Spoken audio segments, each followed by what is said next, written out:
us, Mark, make a comment, do something so I know we did it. I think we did it. By golly, it looks like it took. This works different than you think. It really does. How you doing, everybody? Close this here so I can see. R from Biscuit. Steel do. That's funny. That's funny. Babaloo used to drag race. I'll tell you what. I started out when I got serious. I used to race my Dodge Demon, and by the time I got done, of course, it was a four-speed car. It was 340, but it had a six-pack on it. It was a lot of fun. I mean, a bunch of fun. I can't see no comments, Colin. What do we do? Does that work?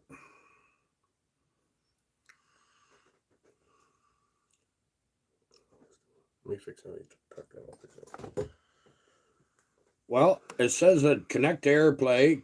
I don't know nothing about these computer electricals. Hopefully, you're still going. Something goofy happened. Yeah, you're still going. I can't read the comments yet, guys. Just bear with me.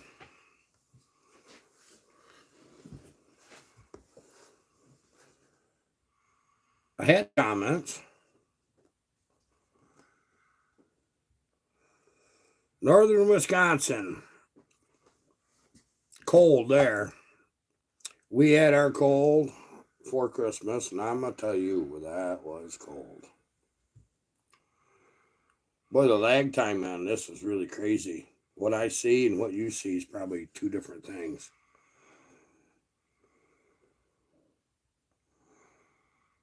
Just bear with us, guys. I got to get where I can see the comments good. I see them on my phone, barely. But for some reason, they're showing up on my phone, and they normally don't. Train. How you doing, buddy?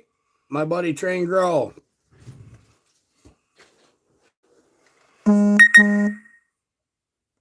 Good morning, Buck and Billy.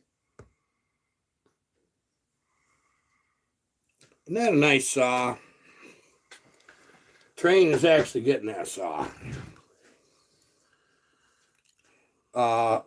Here through the next little bit, I got a 372. I built him. I have a couple little bugs. Awesome saw. We're gonna get it straightened out. I might have a carburetor problem.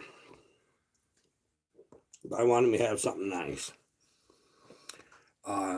I'll tell you, chainsaws can be fickle. They can. 9 out of 10, they just boom, boom, done, run awesome, great performance, all that. But you get to 1 out of 10, I'm going to be fussy.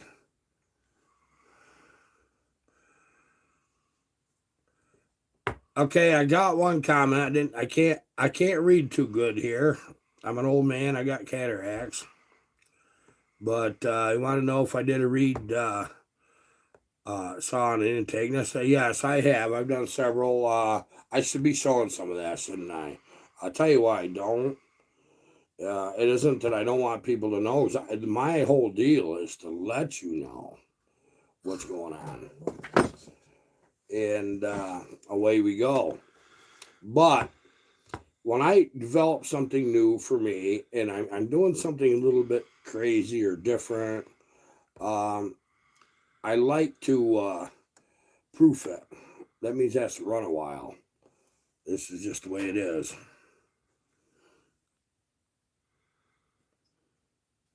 Arthur Biscuit from London, England, lives in the south of France. Boy, I hear that's nice there. Prince Edward, Jody Gallant from Prince Edward Island, Canada. Hello, how you doing? Be Husky, I see you here a lot. I don't go live very often. Once in a while, we work honestly 7 days a week. There's always something to do. This is what happens.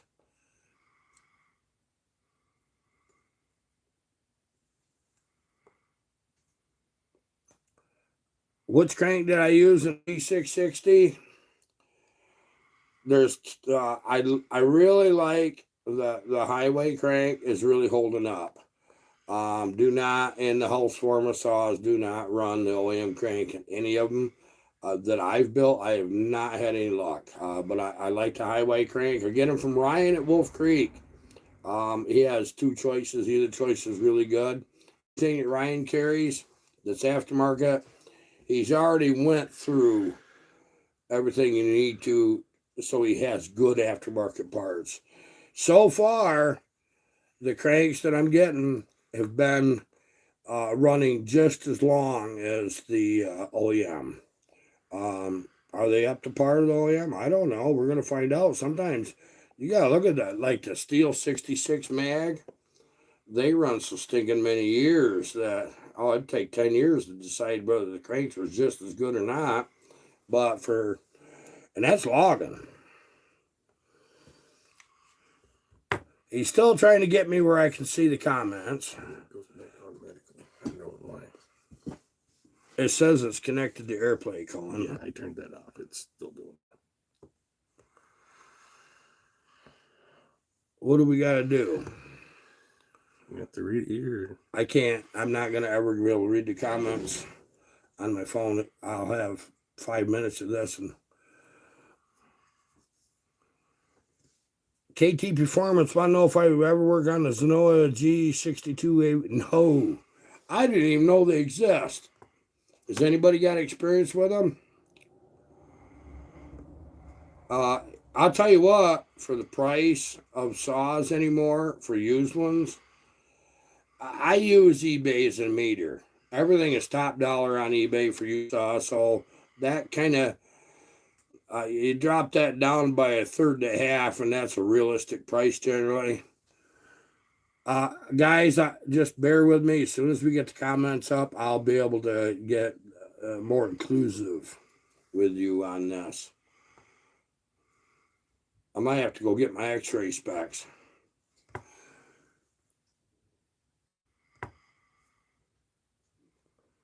Yeah. Buck and I need help with the comments. We don't know why it's not doing it. We had them, and then I think a button got touched. Colin says no button got touched. It just does it by itself. It did it by itself. Well, I got YouTube on my... Well, what it is, here's what's going on, guys. Behind this camera, we have a big screen TV. I get to watch that.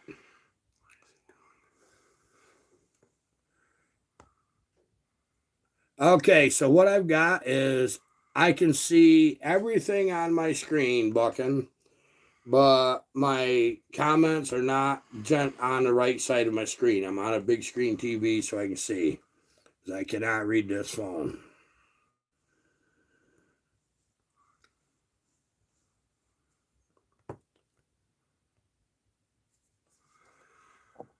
Hopefully this gets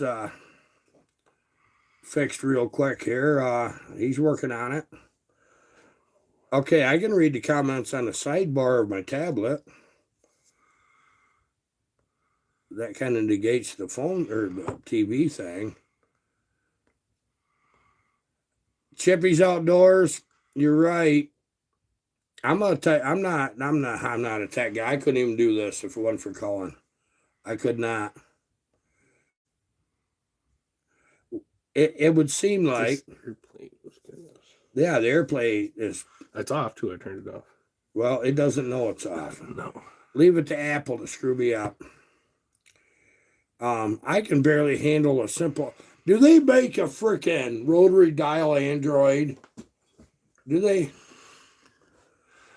Hey, Dan Kristen. He's from Norway. Dan's a crazy guy. Nice guy. Been building some of his own saws with great success. I haven't seen all that. I really am. Thanks, Robert. 307 Joe. I haven't heard from you in a while. We talk all the time.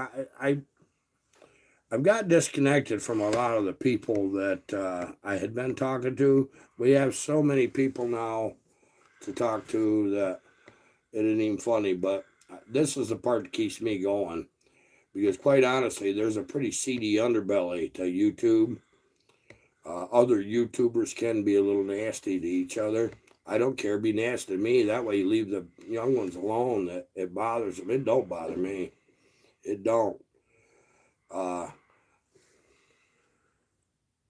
Little chat box icon. Do we have that?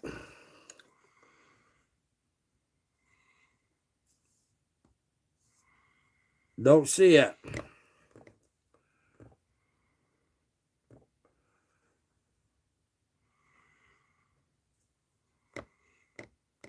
Well, this is kind of a hard way to do things for me, but I think I can probably manage it. But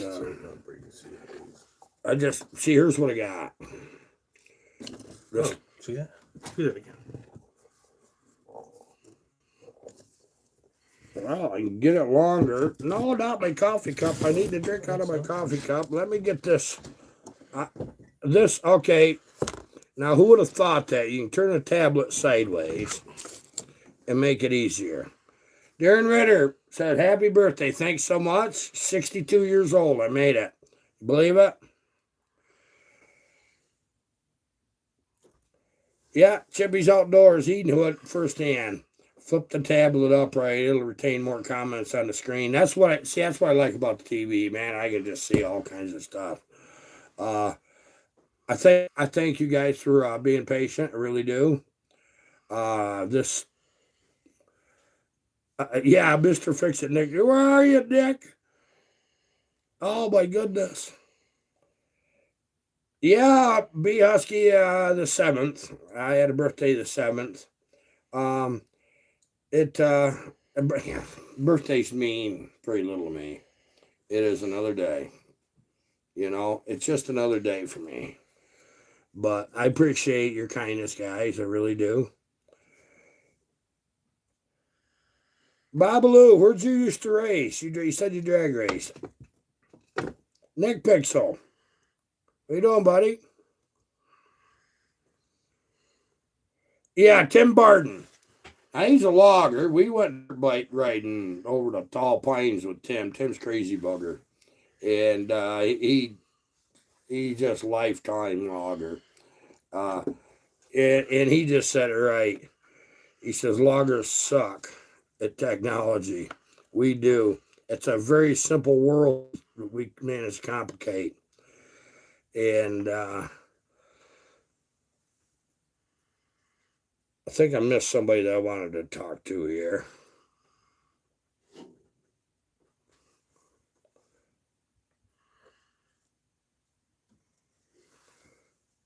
Dino Joe. Let me tell you about Dino Joe. He said package will be dropped in the mail tomorrow. What he's referring to, Joe, you need to check his channel out, Dino Joe Mods. You really do. And I'll tell you why. He has, for months, been helping us with cylinders, boring them and sleeving them. And he's sent me more than just a couple, okay? I just want you to know that. And he's done that on the cuff. Well, I don't expect nothing for free from nobody, but I'm going to tell you what. Joe's got something coming. Because here's why. He is innovative. He's still learning saws yet. Who isn't? You think I'm not? I sure am. I've been doing this 40 freaking years with just saws alone. And, of course, the first few wasn't that great. I got him to run, okay? I took saws nobody else wanted, and I made him run again. That's really where I started. And then we was already porting the dirt bikes. I decided, let's see what works and what don't. I found out more don't than I did do. You know?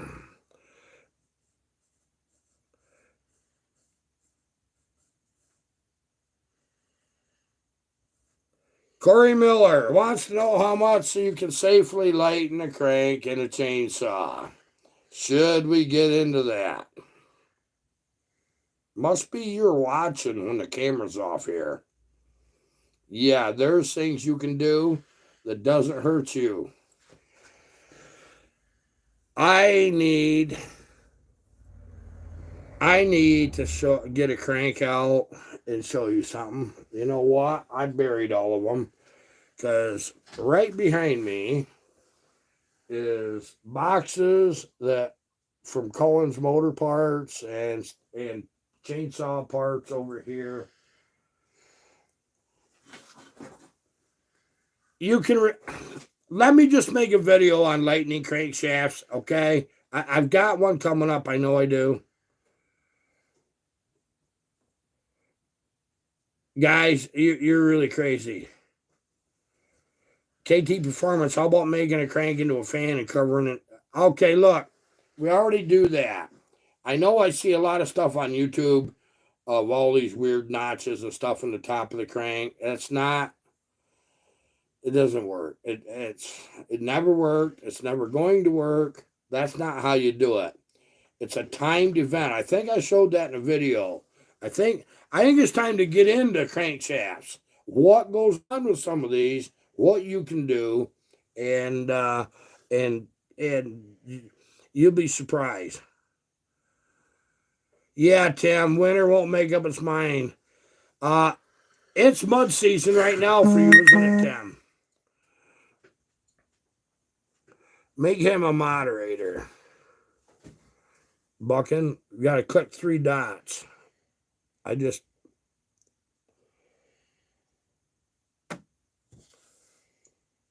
Beside a comment. Odie Horse, I'm so glad you showed up. Good morning. You're not in the studio.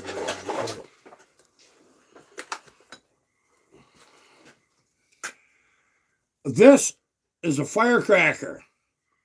Serious. I was trying so hard to get this to you a few months ago because I knew what I had to do. I had to take Sawback apart. I ended up with a couple really special builds that had to be taken care of. And this saw runs too good. It's too good right now, but I got the answer for it. If you were just playing and cutting cookies and want to be the fastest man in the land, I'd send it right straight to you if you could start it. I'm thinking being a logger, you can. Here is your piston. This is already heat treated. I cut a dish. This is big bores. He's got a 100cc saw there. Okay. All I have to do is take the new cylinder, which happens to be sitting on the table right where I sit in the morning and have coffee. Nick Pixel, thanks so much, man. You're a good man. I gotta put that cylinder together with this piston, and you're not gonna have trouble starting a 10, hopefully. I need 1 day. The problem is it takes me a freaking month to get 1 day because of things that just crop up. Yeah, Tim.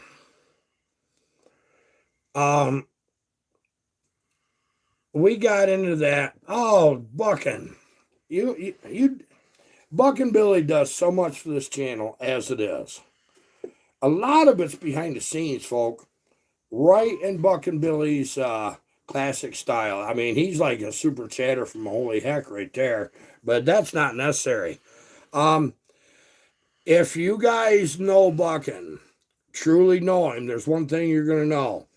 He does so much to help the world and help the people in it behind the scenes with no recognition. So once in a while I see somebody have this freaking crazy, yeah, you know the word, comment on his channel, like, oh, I think this or that about Buckin, he's trying to get attention. Well, I'm gonna tell you what, guys, Buckin, everything he says, he means it, but he don't tell you a tenth. Yeah, Buckin, that's the same with me. Money don't mean a damn. What good is money without the love? This is the way it is. This is why when Buckin calls me, 307 Joe, hey, thanks, man. Love does win, doesn't it? when Bucket hits me up on WhatsApp and says, Harvey, I got a special project. Can you do this or that? What do you think? It isn't like I need this right now. It's like he gives me the input. What do you think?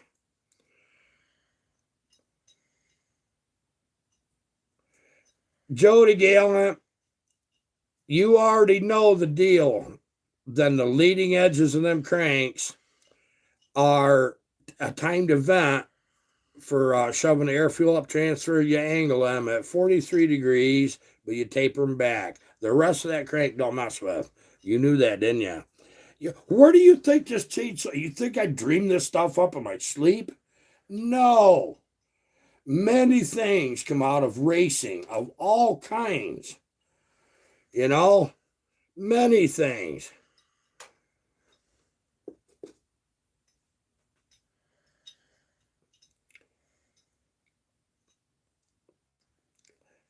Arf Biscuit, you remember that song, Then Money Can't Buy Me Love? You know, John Lennon meant that, didn't he? Yeah. That's pretty good. What's that called? Don't read that aloud. Slacks. Show it or hide it. How you doing? Hide what?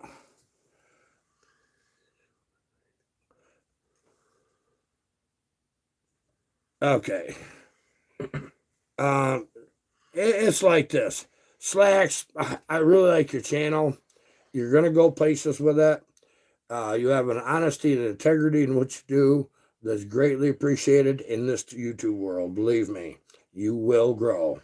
You will. But the one that I know is made one brick at a time. The foundation is Dino Joe's Mods. He's made it. Yeah, loving it. Humble pie tastes bitter, but it's very healthy. Yeah, it's you know what, was a little kid, and we're going to get into some story time on that.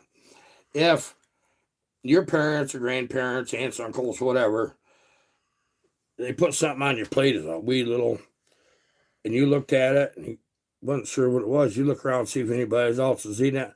The very second they say, eat it, it's good for you. Yeah, you do. That was going to taste bad. Jeff Salisbury, thanks, man. Thanks. I've had a lot of time. Well, we've done this a little over 3 years now. Very successfully, I think. Here's the deal. I don't know Christ, I grew up without a darn TV. Okay? I can barely operate my freaking cell phone. How many times, Colin, have I had to hand it to you before I threw it? Do you want me to start counting, or? Yeah. Let's lie to these people. He can still put his own underwear on, so give him some credit here, you know? There might be a problem with that. Hey, I got him. He's editing his own videos and everything now, so, you know, it's a long ways. We found a program for my Android phone. It's not a rotor dial one, but I wish it was. That I actually can use. I really do. J&S Chainsaw showed up. Hello. Bucket and Tin Man are my favorites. And I'm going to tell you why. It's nothing to do with YouTube. Eric, hello, buddy. If they were on the phone with me, friends with me, even long distance, it would be no different than it's now between us. You have YouTube fans, then Nick Pixel says, I grew up without an iron horse saw. Hey, buddy, I'm going to tell you what. Maybe this year sometime we can fix that problem. Right now I'm kind of balls deep, if you know what I mean.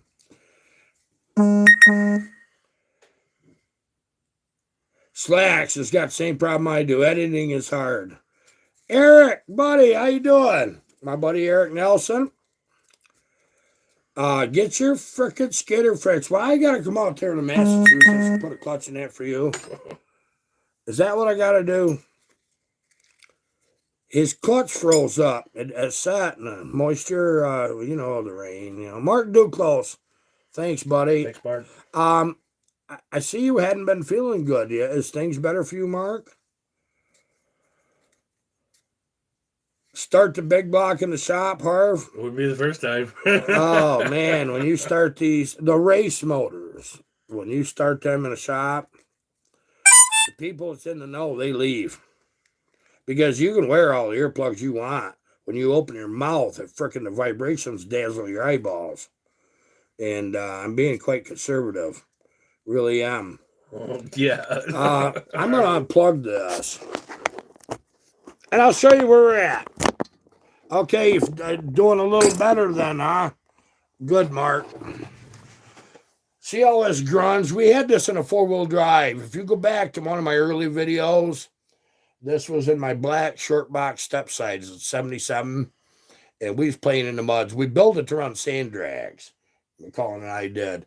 But here's our progress. Okay, this is mocked together. We have much, much work to do. Now, here's what happens to motors. And I've done motors for so many years, it's ridiculous. What happens to motors is, Colin's never drag raced.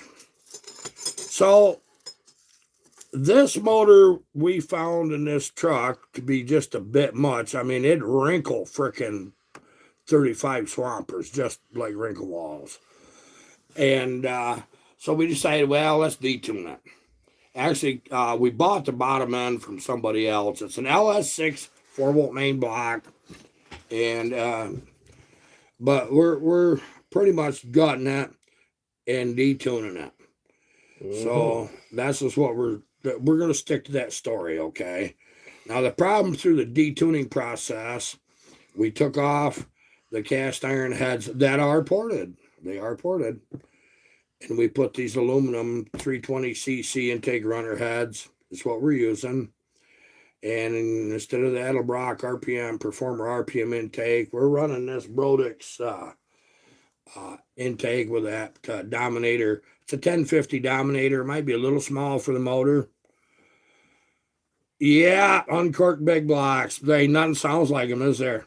You know what amazes me is you right in your shop in the first test and tune, you do the same thing with chainsaws. It's heat cycles, and then you're tuning in between, changing jets, one thing another. 10 minutes, 15 minutes is what it feels like. Might be an hour off and on. You go through 5 gallons of gas, it quits, and you wonder, well, now what happened? Yeah.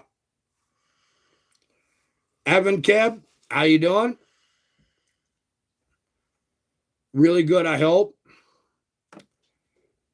This is kind of strange because I see myself like 15 seconds behind on the TV. I can't read the comments, but I got them right here.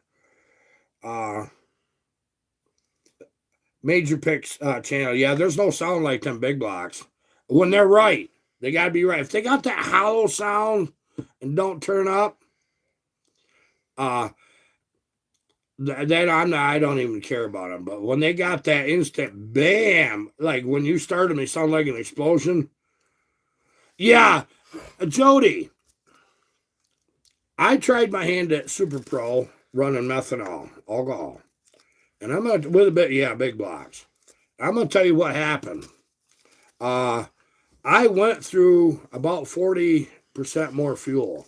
I thought the amount of fuel I was burning, at the time, the motors weren't as efficient as they are now, but, you know, to get horsepower, you had to do some wild things.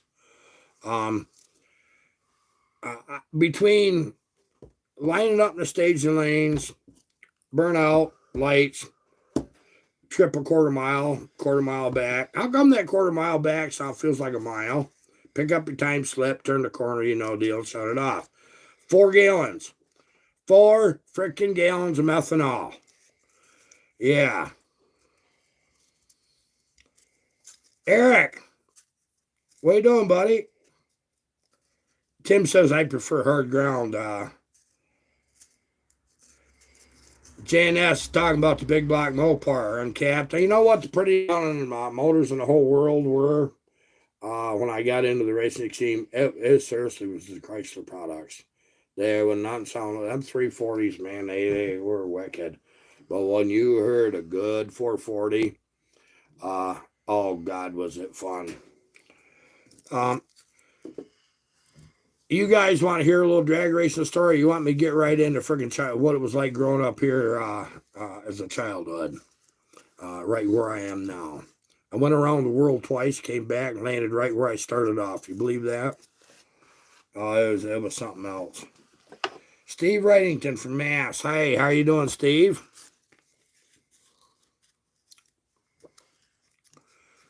Major picks, story time. You don't care what story there is. I'm gonna tell you one about my buddy Junior. This was back in the early '90s. I raced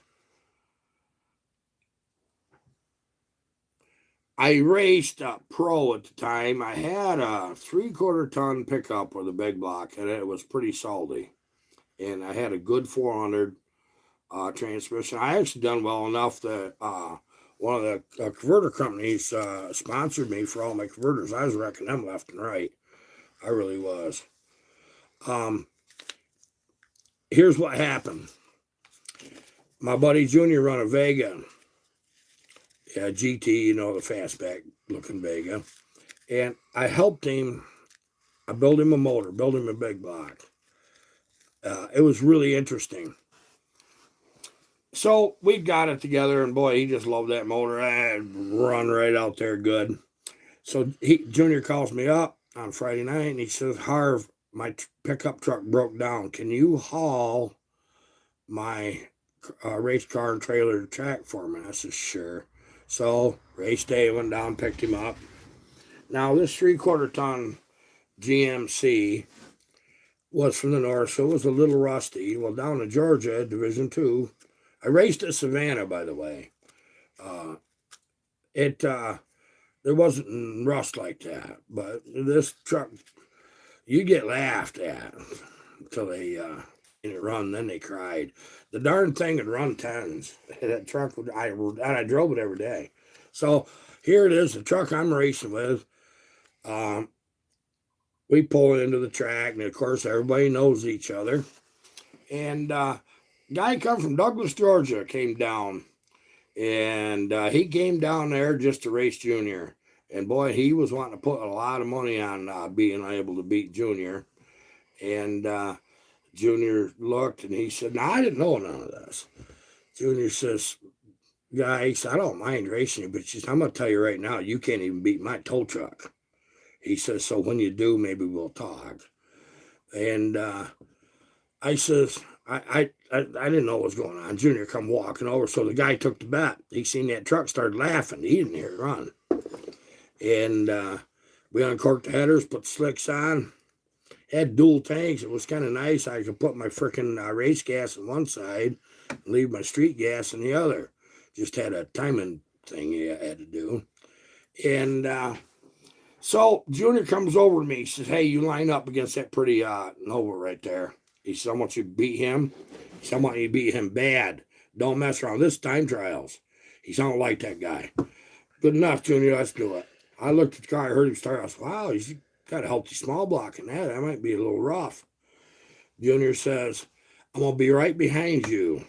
He said, "I want you to come out of that water box in high gear and blow through them lights. I want you to get heat in them tires and make sure you're lined up." Boom, boom. Well, the guy sat in a water box forever, and it was 98 degrees. Well, I got a 4-core radiator. One trick they try to do is sit in that water box, let you sit there idling. Your motor's building a lot of heat. It's called burn you down. You guys know. So I got the truck off. Oh, Junior cried, "You don't never shut one off." But I did it. The guy sat back there, I'm doing all this. And you never look at each other. You're like gunfighters, right? So he's in the right lane. I'm in the left lane. He wanted to flip for lane choice and the whole 9 yards, and I didn't give a rat's ass which lane I was in. I can go straight no matter what. And so anyway, the guy lines up. Now, I had already pre-staged. I waited for him to pre-stage, and I started my motor. He made a bad move. He heard that thing go, whoa, fire up. He looked to the left, and I staged. And his car drifted in. and the son of a gun red lighted. But it didn't matter. The race was on. Down through there we went. And I actually got him. Well, his front wheel was even with my back bumper. You know what that poor guy did? He walked over and handed Junior a wad of bills. I seen that. I didn't know there was no bet on this. I didn't know what Junior's doing. He loads up in that freaking high dollar car, back in his trailer, and he left. Junior walks over to me, so I'm taking everybody out to, we're going down to the friggin' steakhouse after all this. We're buying everybody steak dinner. Anything you want. I said, Junior, how much you get? Ain't none of your damn business. You're getting a steak out of this. Never underestimate the next guy, no matter what you're doing, right? That's funny, ain't it? Eric, there was a lot of work in that saw for Obi-Wan. There really was. Michael, how you doing, buddy? Going off. His daughter races motocross. She's doing really good. She's got some trophies this year to show for it. Justin Weaver, how you doing, buddy? Rusty Shank.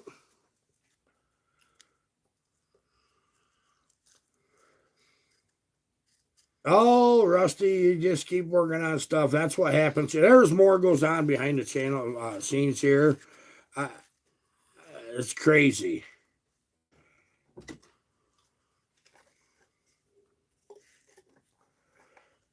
Steve Wrightington says, I'm giving you a saw. Steel 660 made in Brazil. Okay. Address, Steve? I don't know how to do that from right here, but I can email you. Will, Steve, let's try this. Email me at ironhorsechainsaw@gmail.com. Okay, I cleared a whole crap load out. And let me do it right from there, okay? And it's very much appreciated. It really is. And it'll be a build on the channel. I've got about 5 different, between the 660s and 66s. Okay, Colin did it. He got it right in there for you. Hey, Mama Taz. How's Taz, man? Hope you're well.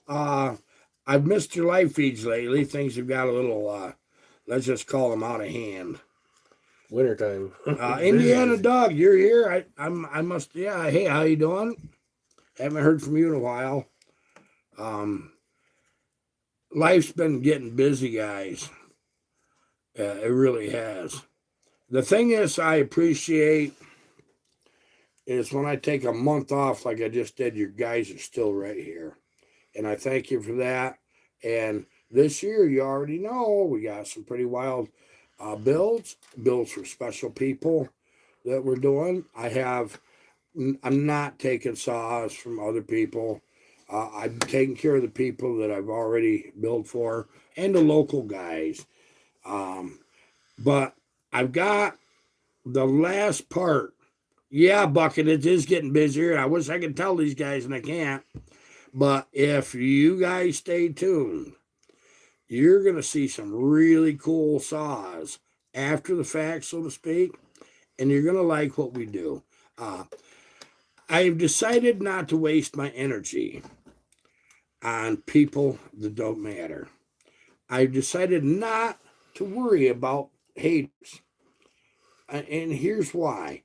There's a group of people that really are nasty on YouTube to each other, and they wonder why their channels can't grow good. And then they suck other YouTubers in and make them think they're nice people, and people I would normally give a chance. Guess what?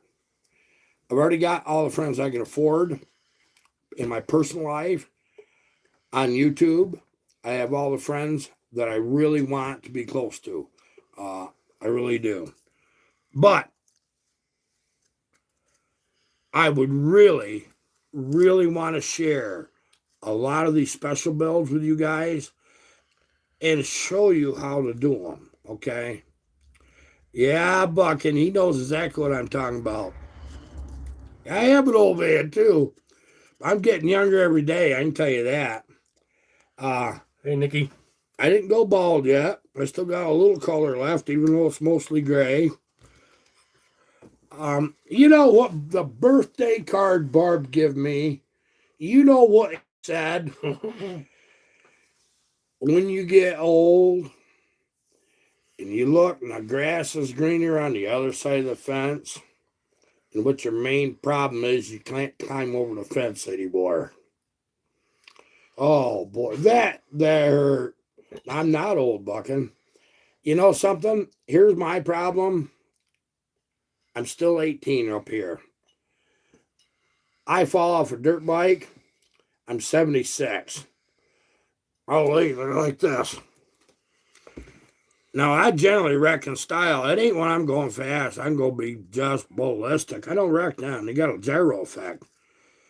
How fast am I going when I tip over generally, Colin? 2? 2 miles an hour. Me too. 2 freaking miles an hour. I was at least going 30 or so when I tipped over in the cabbage patch. The front wheel goes in one rut, back wheel goes in another rut. We're in tall grass. You can't see where the heck you're going. You just stop, blop. It's not pretty, guys. Yeah. Yeah, that's it. Yeah, Tim, it's because he works a dang. Tim is a high energy guy. He really is. We're going to do more riding today. Or, yeah, not today. I wish we could today. I'd have a freaking bike right here fired up. But then I wouldn't be going live. I'd be out there playing with it. Of course, that might be interesting live. Jody Gallant wants to know if Colin's ever drag raced before. No, he has not. That's why we're detuning this motor so far. And we've been telling us this is what we're trying to do. So what we've managed to do is figure this thing out. We're taking something that's 600 horse and managed to get it all the way down to about 850. So that's going to be fun, isn't it? So when you're not looking for the parts, good stuff, that's when you find it on a deal every time. Well, you know what happened? We're seriously trying to get it. We're going to race a pickup truck, 70s square body. We got 2 of them sitting in the yard, by the way. They're both 4-wheel drive, but they're easy to put a 2-wheel drive front end under them and do what you got to do. So he's going to end up with a step side short box. So it should run out. It should run out about 4,000 pounds. So hopefully that'll slow it up a bit. JNS is saying it's truth. The larger his channel gets, you got a little channel too still, but it'll grow. Just do what's right. Don't badmouth people, and just do what's right. Show people what you're doing just like you do. The thing is, you give everybody a chance, but boom, done, you know. Rusty Shank got a Minneapolis molding. Well, we did a couple minis back a while ago. Actually, I think Colin was in the service when I did that last one. And I went for a wild ride on a mini. I'll tell you about that sometime. See you later, Odie Horse. Odie Horse, cheering for me again. Keep up that freaking, you got to check out Odie Horse's channel. A logger, West Coast, Northern California, in the Grand Sierras. He has some of the most amazing freaking drone footage you ever seen. He really does.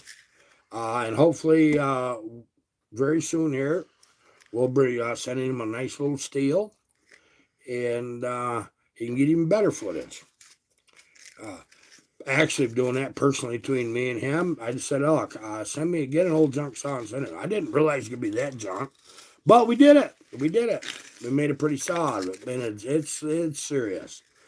I wanted something he can last for a long time and do good with him.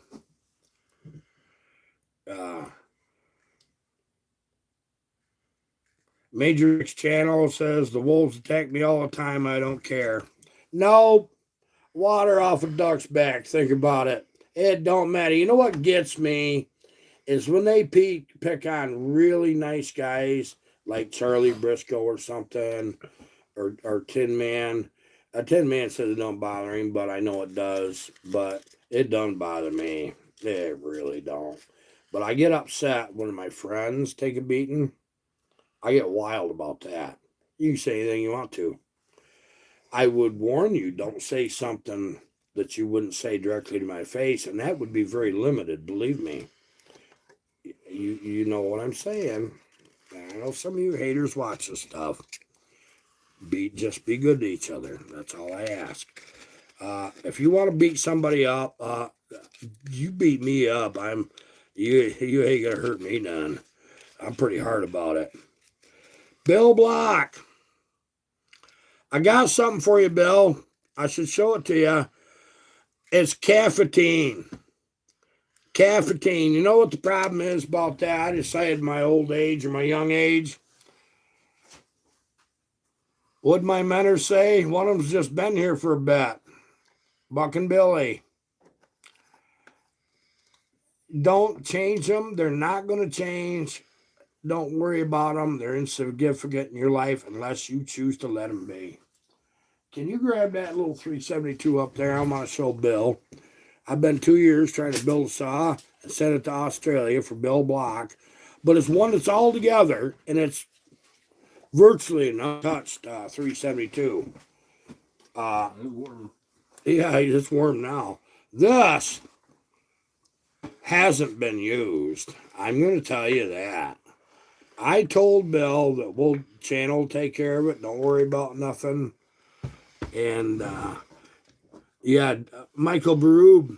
Michael, you're right. Don't screw with somebody that works in the freaking timber industry. Do not. I'd still, we won't even go down that road. I'm just going to tell you what, if you decide in a bar you want to grab a hold of a logger, you're grabbing hold of a tree stump because you ain't going to move him and you can't hurt him. Yeah, Tim, hate's a sign of weakness. Boy, I hate saying things other people do, but be kind to others. Here's the big one. Treat other people like you want to be treated in this world. Exactly. They pick up on that. They do. That's life, man. That's life. Justin Weaver has been cutting over 20 years now. Well, Justin, I'll tell you what, if you get through the first 5 years, at least here on the East Coast, Northeast, in our mountains, without dying, you're probably going to make it. Then after that, you got to develop a head for business because you know you're going to be dumb enough to go off on your own. Very few people are smart enough to work for somebody else. Actually, there's reasons why you wouldn't sometimes. It really is. But the guy that goes out wanting to cut timber likes the freedom. Yeah, just like Buckin always says, be nice, be kind to others. You know, I'm not trying to be a magpie about that, and I won't carry it to the point that Buckin does.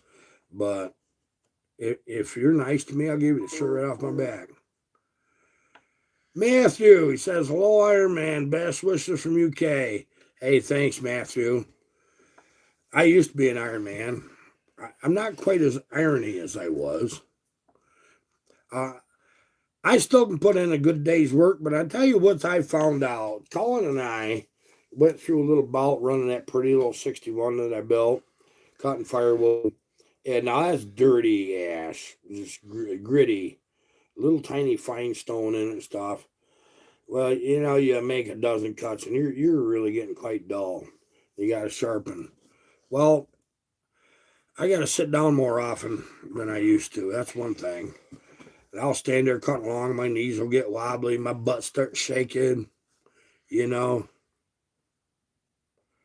Yeah, Babaloo, iron does get a little rust. I'm rusty. I am.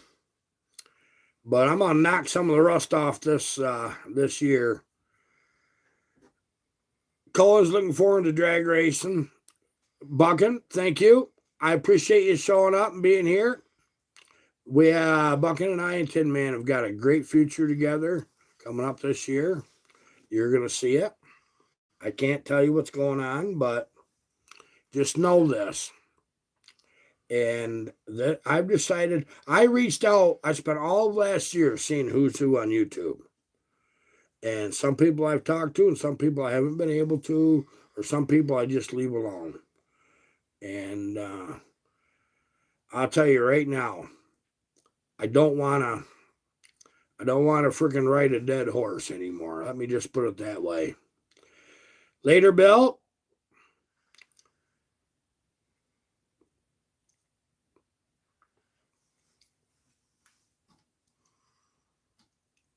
I like telling people that I haven't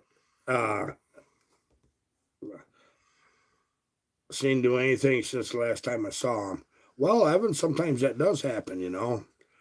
Well, let me tell you, we got 125 people, which is really good for just a big surprise on an early Saturday. We could have done it a little later, but this is the time I had allowed. Really is. I should be 3 or 4 days in the shop this week, it looks like, to get some of these saws gone. And we're going to have some videos this week, just the way it is.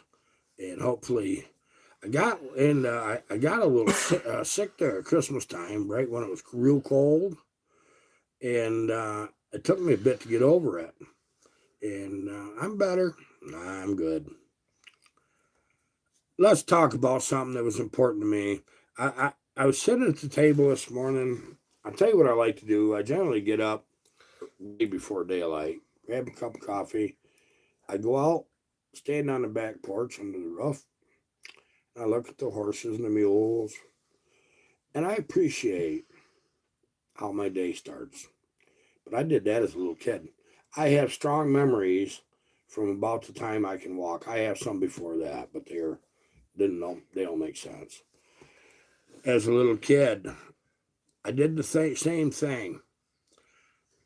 I would go outside early in the morning, and my parents put 3-4 locks on the door, and they had this old Victrola wind up one. They'd push that up against the door. Well, they didn't know what I did. I took a broomstick and I just pried out. You learn things in the country when you're young. Outside I'd go. I'd sit on the porch and I would just wait. My grandparents lived across the way. I'd wait till I seen the kitchen light come on. Well, I knew not to bother them. I wouldn't bother nobody. But I'd sit there for a couple hours listening. Well, you know, the people are going to work and early in the morning. You know, the cars out of the late 50s, early 60s, especially the early 60s cars, their suspensions, they'd come up through our little hamlet. Wow, muffler dragging, leaving sparks, and they just a bouncing and away they go. You know, this little hamlet's about a mile long. It's farming community. It was 4, 5, 6 farms at the time. There's still a couple right here, and then houses in between. And but we had maple trees on both sides of the road, and they were old. The branches grew. It looked. You drove through a tunnel. It was really nice. So here's the differences. The things that I miss is the fact that early spring, it's time to get your bicycle out. Or up the road you go, just a pedaling with you got one pedal, squeak, squeak, squeak, squeak. You know the deal. You know exactly what I'm saying, you know. Well, everybody cooked from scratch. Everybody had a hen house. They raised their own beef, some of them raised hogs. People traded. You bartered. You bartered for your meat and a lot of your produce. Because some families was good at this, some was good at that, and that's the way it was. Everybody knew how to cook. You're 3, 4, 5 years old, you're hungry. Not like you're going to be at 10 or 11. That gets bad then. That's bad. But, so anyways, you're pedaling up the road. You go, everybody burnt wood. We're in a valley. Instead of shutting the stoves down in early spring, it was a tradition. You just open the windows. Boom, boom. Get fresh air in.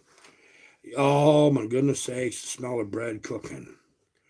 Well, Mrs. Sheehan, she cooking cookies. She making cookies. And I know they're oatmeal raisin because I can smell it. And Mrs. Cotton, she's making homemade bread. Bert Sanford just put a stew on. This is the way it was. You could smell all this. Okay?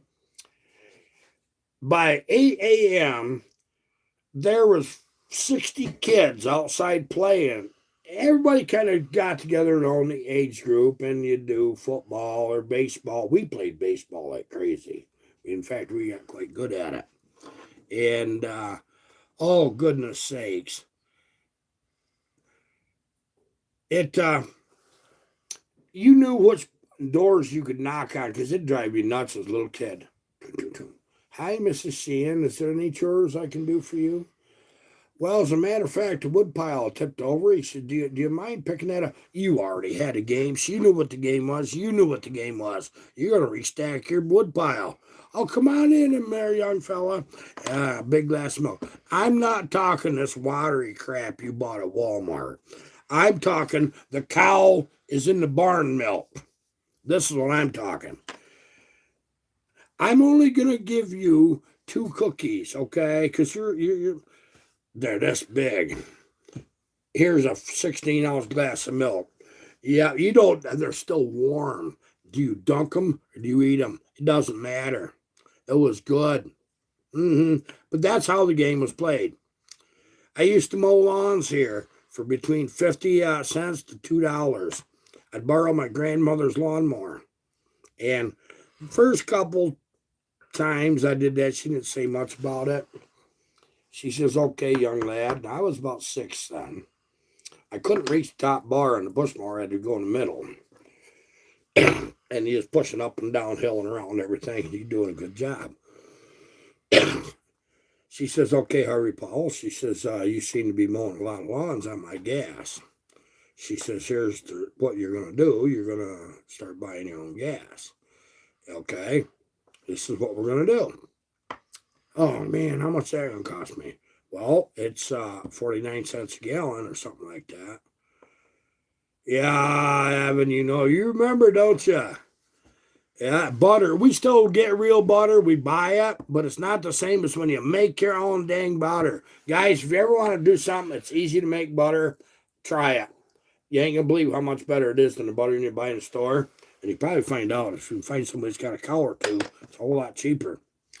And the nice thing is then is you got buttermilk. I don't like buttermilk, but I'll tell you what I like. I like buttermilk biscuits. See, this is what we did. We didn't call it recycling or conserving. We just called it darn good food. But everybody got along in this town. No matter whose yard you were playing in, that set of parents or grandparents had all the same rights as your own, and that was just an unwritten law. Yep. And what would happen is if you stepped out of line and did something pretty bad, you got a butt whipping, and you got it just like your own parents would do it, and then they would call your parents. No, you don't. That's good. I'm good with this. Don't call my parents, because then when you got home, you got another one for embarrassing them. Yeah, this is what happened, right? Remember all that? And you raised good kids. We couldn't get television here. There was just no way to get it. So none of us had TVs. So we got creative. Like I said, it had to be freaking 20 below zero before you didn't see kids outside. But now you go through this little hamlet, there's no maple trees left. There's no kids outside. And I'll be darned, you can't smell any food ever cooking. Boy, things have sure changed, ain't they? Major Pex, he lives in a town of 300. It ain't nothing like a small town. Everybody is like a family. Here's what the deal is. In these small towns like this, you're clannish. You reserve the right to fight amongst each other. That's healthy. Don't let a stranger come in and try to fight with you because you got everybody against you. Is that about right? Yep, it is, isn't it? It's crazy. I remember as a young child, about kindergarten age, that my grandpa Wright, he was he used to be a fireman on the New York Central Railroad. And in the 30s, down in Pennsylvania, they had a head-on collision with another steam engine. And it darn near killed him. It did kill everybody in the other engine because the boiler blew up. But upon impact, they have long rakes in them. And the rake from the other engine went through the side window and actually went of their engine and then into my grandpa's train and went through that window and hit him in the head.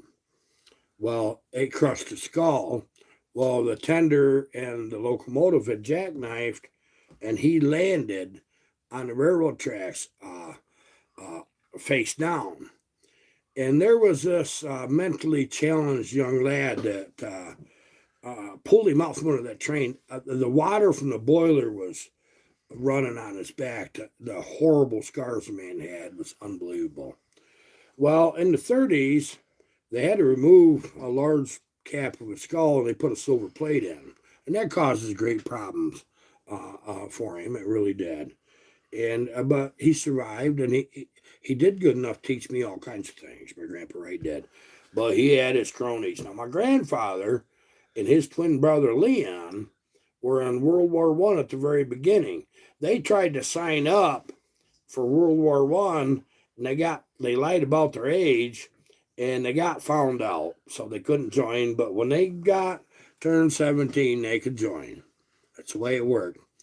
By the time they got over, so I'll tell you what they did do at 15. They went to Merchant Marine. Yeah, on them boats, back and forth they went for 2 years. Well, by the time they went in the Army, by the time they got over to frickin' Europe, the war was over. So what they got to do was clean the mess up and pull guard duty for 2 years. Well, he had a lot of friends that was World War II veterans, and they were in them late 40s by that time. You could always tell them World War II veterans. And you could actually tell what branch of the service was in. They generally had their hair spiked and a flat top haircut. That's what they did. And like I remember one fella, I don't know none of their names, but right here on his forearm, he had a great big anchor on his forearm. Navy, Oh, they had all kinds of different tattoos on their arms. This is what the guys did. Well, they get talking and telling stories of what it was like in different parts of their war amongst each other. Of course, my grandmother didn't like me hearing them stories. What they were really there for is Grandpa would always have a little bottle hid somewhere. And he wasn't allowed to drink. Grandma didn't go for that. But they go out in the woodshed and he had a little shop out there. And they get tinkering on something. And Grandma just kind of let it go, as long as it was once in a while. Well, about the time they get to laughing and tee-hee and cutting up one thing and the other, she come out there and just kind of run everybody off, including Grandpa. That was that. But I grew up in the best time there was. I'm telling you, I did. Do you realize when I got my driver's license that all of the muscle cars from the 60s and very early 70s was dirt cheap? Everything. Yes, it was dirt cheap. You're going to deal with a dent in the fender, the motor was going to smoke, and you had a rip in the freaking bucket seat on the driver's side where people got in and out. But you could jump out of a freaking Roadrunner right into a 68 Camaro, get tired of that and buy a 70 Chevelle, and you could just keep trading amongst each other. Yes, this is the way it was. You know something? We took that for granted, guys. We did. We took that for granted. I remember in high school, I was a motorhead when I was a kid, and I was reading the books. I knew by reading. I love to read. I knew that I went to school with. Remember, I was the bookworm. I read everything. And I still do. I still, as much as I can. Unreal. Just unreal. So anyway, I remember everybody liked the freaking 327 Chevy. They liked them. They liked the 289 Ford. Chevy went to 1970 model year, they went to the 350. Oh, they're no good. I remember these kids. They're mimicking what they hear their parents say. This is what happens. And it's still that way, parents. Remember, children are magpies. That 350's a dog. It ain't nothing like them 327s. We learned since that you can build both of them for a racing application or a real hot street motor, part for part, dollar for dollar. That 350 is going to walk on that. Yep, it is. Same thing with that 289 Ford. They had one of them 289 Fords. They whistled. That was a real bugger. At factory 2-barrel. Remember factory 2 4-barrels. I remember seeing a couple of them. But as a rule, when they got that 302, that was it. Come on, guys. This is just like saws. It is. If you got a 3-inch bore or 4-inch bore and a 3-inch stroke, 302 Chevy and 302 Ford shared the same thing. Oh, God, they'd turn RPMs for days. And they made, both of them make over 400 horsepower out of the box. Oh, Michael, tell Sophie I said hello and have fun with that. Hopefully we can ride together this year. So, anyways, you can imagine growing up in a small town where there's lots of kids and everybody's parents know each other. Nothing but good times. Nothing but good times. Oh, once in a while somebody get their eye poked or get caught or something like that would happen. That's okay. It's allowed.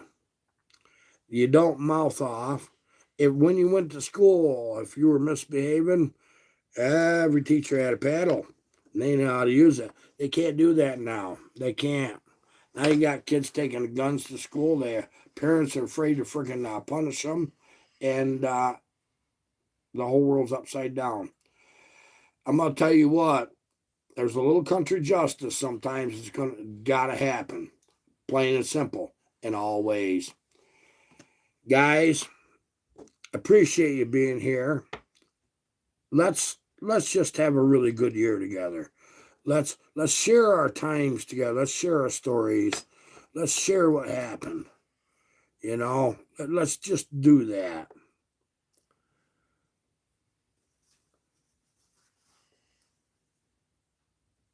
Yeah, if you had more do's and don'ts, you'd be an engineer.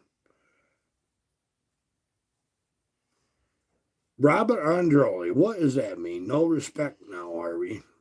There isn't, is there? You had me going there for a second. Evan, I'm going to tell you something about growing up the way we did, and you grew up the same way too, and I know it. You know what? You know what it is? You got tough or died. That's the way it was. Yeah, Mark Guco says is when they stopped selling leaded gas. That is about what it was, wasn't it? It really was. You were so rough as children. You never heard of freaking children have attention deficit syndrome.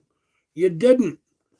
Because you worked, you had wood to cut, you had to bring it in the house, you did chores. If you wanted any money at all, you went out and did chores for other people for a nickel or a dime or something. You know, this is the way it went. You, especially us farm boys, we were so stinking tired, we didn't have time to have attention deficit syndrome. We'd fall asleep in class. Give us 3 days off and feed us good. Wound sound. Boy, just wound. Wound right up. You know, we were high-strung children, but we ran from one end of this valley and up from one hilltop to the other, and you just never stopped. You went fishing. You built little forts, you tree houses. You built bicycles. You'd go to the dump with your dad to help him unload garbage because you could throw 3 or 4 old junk bicycles in the back of the truck, right? And build a bicycle. You know, there's none of this, well, gee, I need a new bike. Well, what happened to that one you built last week? You know something? we learned very young how to do a lot of mechanicing growing up the way we did. We really did. Tim is high strung, but I bet you ain't when you put out a freaking load and a half of logs every day all alone. That takes that out of you, don't it? Yeah. Hay in season was special times for us. See, we never got soda pop or nothing. Now they used to ship on the farm milk in milk cans. Well, they had these ice coolers, two great big ones with milk cans in them, and they had block ice. They cut ice in the winter, and they had big pits. They had a sawmill right there on the farm. You stood the ice on and you bedded it in sawdust. GS, thanks, man. I'm going to give you some good advice. You can't buy only the 395 cylinder. If that's a good cylinder, port what you got. Be light on your intake. 152 degrees total opening. Trust what I'm telling you. That sounds low. It's a 394. I know this stuff. And don't go hogging that intake out. Concentrate on your transfers, and you're going to have a heck of a saw there. You really will. You know. But I like the 394. I was a money maker. Any saws I could make a living with that was loyal, that's what I still own to this day. It is, and it's hard to get one of them out of me. It really is. But you know, I remember some really strange things happening. You know, when I was 2-3 years old, we still had steam engines running on this line. We did. I'd be out there early in the morning because I knew at 10 minutes after 6, there was a great big green one, dark green, would come through. Oh my goodness, we're in a narrow valley. Those of you who's been out this way know. And boy, you could hear that whistle down the Browns Crossing, which is 2 miles away. Sagebrush Hillbilly. You didn't have to do that, but I'm gonna tell you, I appreciate it. We're in a spot where this channel has to spend some money that we don't have. I wish I could tell you more. Graham Proctor, $10 for the fastest cutting saw in the future. You know something? I got one coming up. I'm telling you, and I think you're all gonna like it. So anyway, this big green, and it had gold writing on the side of this steam engine. And let me have a go. Gotta keep you fueled up. Would come up through. I'd hear that lonesome whistle to blow down 2 miles down the road to the Browns Crossing. Oh, I'd run out in the field. Of course, you know you're doing this because you know the engineer waves at you. Got that engineer cap on, wearing bib overalls, kind of like this old man. And they're glad to see you. And away they go. And I knew the timetables, and I did. 152 degrees total opening. That means when your piston skirt on the bottom of your intake clears it, goes up, and then comes back down. 152 degrees. Anyways, I'll tell you what happened to me. When I was about 4, I ran out to I heard a train coming. It was really rumbling. I said, oh boy, this got to be long. And you always counted the train cars, didn't you? Yep. Yeah, you generally on the steam engines, they had about 40 to 50 cars at that time. Bill Block, thanks, buddy. Hey, it's appreciated. Yeah, you know, the price of coffee went up, didn't it? It used to be a few dollars. Now, Bill, he's got that right. Okay, so anyways, I hear this train coming. I heard this crazy blasting whistle at Browns Crossing. This 2 miles away. I was like, boy, I'll tell you what, I never heard a whistle like that. I'm down there. I'm within 15 feet of the railroad tracks themselves. And this funny looking train came. It was one of the first diesels. And it was horrendously loud. And it scared me. Hey, Albert, doing good? It scared me. It did. I didn't know what it was. I'd never seen a diesel. I run. And I ran right across the road. No, I didn't look both ways. I just ran. And I walk in, boy, I get no this. I just sat down. That's quiet. My grandmother says, well, Harvey Paul, what'd you do? Grandpa looked at me and he says, do you see that new train? I said, I don't like it. He says, you don't? No, I said, it's too noisy. Them steam engines were whispery, silky. They just glide. This little whoosh, whoosh, whoosh, whoosh. That was that little puff of smoke. No, that ruined it. I didn't want to watch trains anymore after that because I didn't know what the deal is by them, but I didn't like it. Roy, you know something? We had a kid about 20 miles from here is walking down the center of the tracks between two trains, and he was going to be brave. He's going to go fishing, but he's going to show his buddies. I didn't see it. I just heard about it. And he got sucked up under the wheels from the air from two trains passing each other, and it killed him. And that's a shame, isn't it? Yeah, boy, guys, I have so many stories. I remember everything, literally. I mean, I remember entire conversations. Something has to kind of trigger it. It's like, hey, this might be important someday. And then I would remember, We used to play in the old hay barns here. Well, you remember the old hay barns, they put loose hay in. So what they had is this track way up in the top. Now, these 8 little barns, to put loose hay in took a lot more room than just baled hay. And the trolley went outside the barn, and what would happen? They had these big forks they'd have to set in the wagon, and they just drove them in, and they picked that. I mean, darn near whole darn wagon full of hay, big load too. Roll somebody inside the barn, rolling in there. Well, I ended up with these barns some of them had really big hay ropes, and some of them went only about 1.25 inches. We decided to somehow get one of them hay ropes out, and we figured it out. And we dragged that freaking 40-something foot rope down to the river. And there was this great big river willow. Okay, they're just a junk old tree, but it was monstrous. It had 3 great big crotches. One of us that was dumber than the rest, or braver, I don't know which, got way out on a limb, dragged that rope out there and tied it up. Thank you, Northwoods, and the same to you, buddy.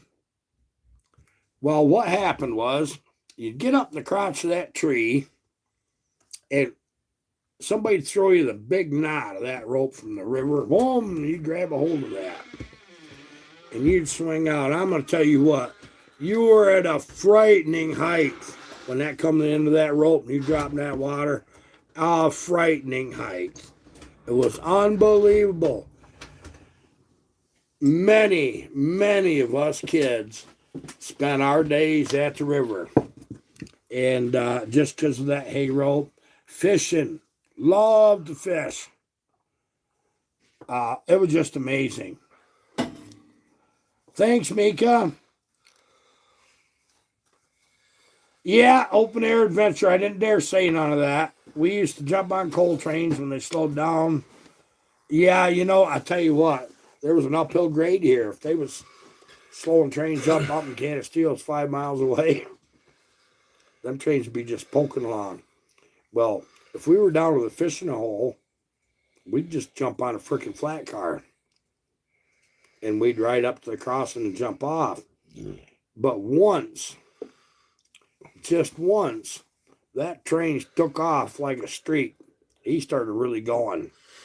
We still jumped off, and we went a-tumbling. Yeah.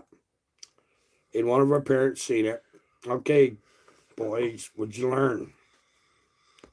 Don't let the train get going too darn fast.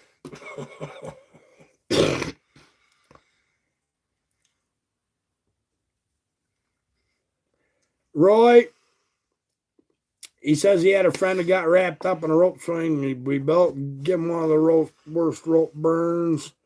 Now, I'm going to tell you something. You're thinking about your swimming trunks, and you're a young lad. Now, you go down there for 4 or 5 hours, you got mud, because it's a muddy river. You just don't know how much worse than a rope burn and you waddle when you walk. Yeah, you learn to cut your shorts, your blue jean shorts off right at the knee. You ain't wearing no damn swimming trunks. Yeah, those of us that started out with swimming trunks, we learned. No blue jeans. I'll tell you another thing we learned. We learned take an old pair of sneakers, the ones that they want to throw away on you and your parents, but you don't want them to because you liked them so much. They might be ripped off on the side. Wear them in the water too. Yeah, because there's back in the 40s and 50s, people used to go down the river and throw bottles in them, shoot them. Well, that mud covers most of that up, but once in a while one of us get cut pretty bad. I did myself right in the ankle.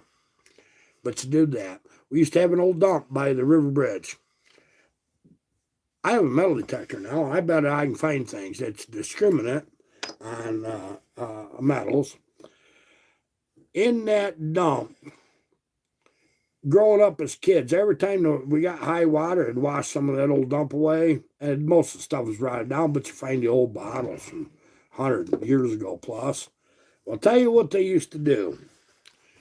They used to take coins back in the 1800s, and they'd flip them in the air. One guy would, and the other guy tried to hit him with a pistol. So we found a whole lot of two things. Number one, whiskey bottles and a lot of coins with no bullet holes in them. All in the same spot. Well, we used to, sometimes, they get behind a boulder or something. You could pick up these coins by just handfuls out of that river. They're still there, too. You're never going to get them all. But nobody's ever done that with metal detector. That would be an adventure. Water moccasins, boy, I'll tell you. Yeah, I'll tell you what, I've got crap scared out of me by water moccasins here. And a turtle. A snapping turtle. One of my friends had decided he's going to screw with this great big wash tub size. Now, I say wash tub, I mean a big wash tub. Snapping turtle, and he got it mad. And I'm going to tell you what, that turtle went after me instead of him. And now when you're young and you're in between working and firewood and putting hay in it, you're strong by the time you're 12 years old, right? Well, guess what? That turtle went after me, and I already seen how they can take a friggin' 2-inch limb and just snap it. Boom, that's that. No, they get my limb. Run fast, run hard, never stop. This is the way it was. No, Roy, your mom was right. And they could bite more than that off. And the one thing is, you got to remember, I was in waist deep water trying to get away. He could swim faster than I could walk in that water. And I'm leaving. And I left. I didn't want no part of that turtle. He was a mean son of a gun. And he was very angry. And don't tease something that'll hurt you. That's what you learn. We grew up with rattlesnakes so bad here. They're under everybody's porches and in their barns and under the wood piles. You got fast. During dog days, middle of summer, when they're shedding their skin, snakes are very angry. Boy, I tell you what, be out there flipping boards over, and because you're going to build something out of them old boards, because somebody said you could, you're flipping them, boy, all of a sudden there's this snake coiled up, and he strikes. Now, they say timber rattlers are 3 feet. Crap, they are. Huh? Nah. They say they can only strike half the length of the body. Bull. They'll leave the ground if they're mad at you. Yeah, you just dive, you duck. You can't hurt a country youngin'. You can't. He's like a junkyard dog. He knows the ropes. He knows the rules. He knows everything is trying to hurt him because it probably already has once, Yeah, Jane S. I don't like them snakes you guys got down your way. They're meaner than our snakes, and ours are mean enough. But spring and fall, they're kind of slow, they don't move much. But you watch where you walk and what you do. That's the way it is. Just the way it is. Doctor, we didn't go to the doctor. No, you know what they told us? Boy, everybody's parents and grandparents or somebody in the neighborhood was pretty good at frickin' stitches. Needle and thread, boom, boom, done. Real easy. Yep. You didn't go no dang doctor. Get cut real bad. Oh my God, my legs bleed like crazy. Well, you learn just to, and you don't panic. You just get home. Thanks, Phenom. And thanks for being here, buddy. I mean, you're a good man. But what happens is you get, like my grandmother. Yeah, she got all kinds of worried about things. And you're bleeding like crazy. Oh, stop whining. You got out the merthiolate or iodine. It was hot. That was worse than being cut. You scrubbed it with alcohol first, for Christ's sakes. And then the merthiolate and a bandage. If you needed stitches, you got them. You got them right there. And then if you quit whining, it's too far away from your heart to kill you. What? It is what it is. How many of you grew up like that? Yep, it was just like that. Oh, goodness sakes. Yeah, guys, my son brought me a cup of coffee. The stove here, Clorox. Jeff Selby said his dad, Clorox is a great disinfectant. Don't think it ain't.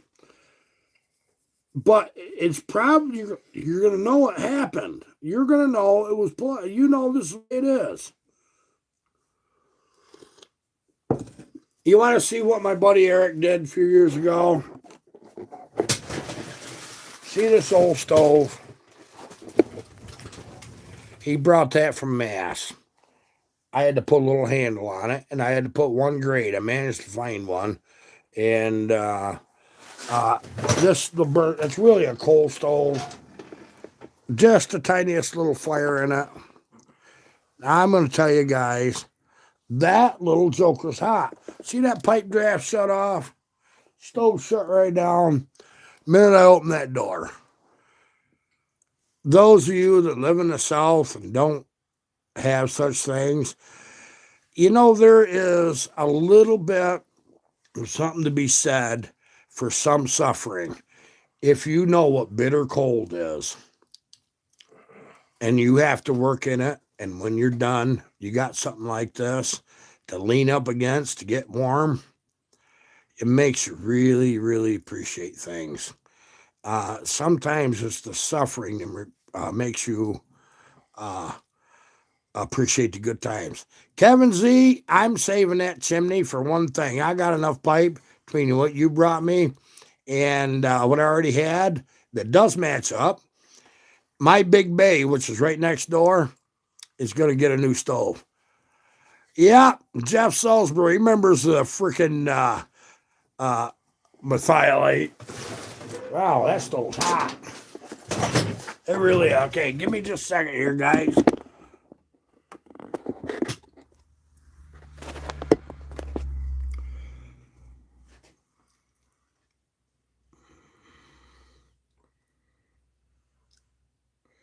Todd, that's exactly, my grandparents went through the Depression on both sides, and my parents on both sides.